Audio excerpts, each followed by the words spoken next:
কি হলো, এভাবে বসে আছো কেন? বাবু শুনে কোথায়? আজ মার ঘরে শুয়েছে?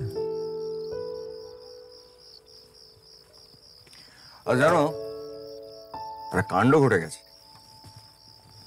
কথাটা আমি তোমাকে কিভাবে বলবো বুঝতে পারছি না, কিন্তু কথাটা তোমাকে আমি বলতেই হবে। এমনভাবে ঘটনাটা ঘটলো, আর সবাই এমন জোর করলো যে আমি না বলতে পারলাম না। কি হলো, শুনছো? আরে কোথায় যাচ্ছ? ছাড়ো, আমার কাজ আছে। আজকে আমার জীবনের কি আনন্দের দিন। কলা কুশলীর সঙ্গে সভাপতি করেছে আমাকে। তুই ভাবতে পারছো যে এতদিন আমাদের সংসারটা ছিল 5 জনের, আর আজ থেকে আমাদের সংসারটা হয়ে গেল 5,000 লোকের।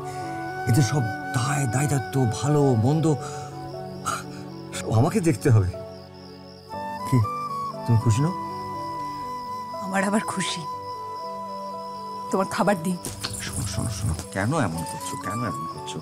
তুমি জানো যে তুমি কোনো জিনিসে খুশি না হলে আমার মন সায় দেয় না।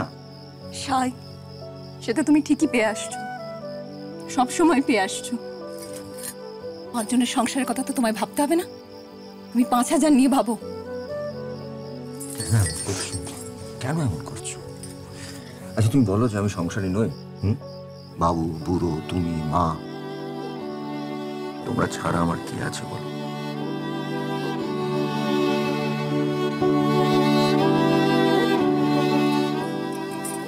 কি এটা? দেখি, আরে আমাকে দেখতে দাও। আরে হাতটা সরাও। এটা আমার, ধরবে না। এত চিঠি তোমার, দেখতে দাও।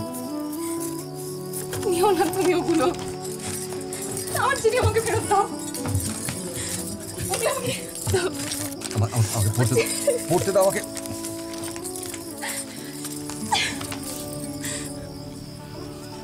সেদিন দেখা হবার পর থেকেই মনকে সামাল দিতে পারছিলাম না।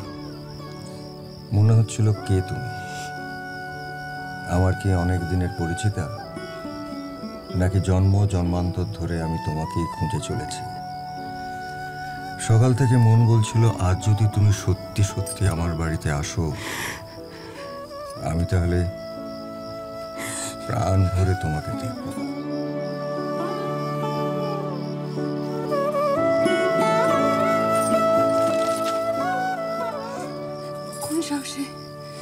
কোন সাহসে তুমি চিঠিটা পড়লে?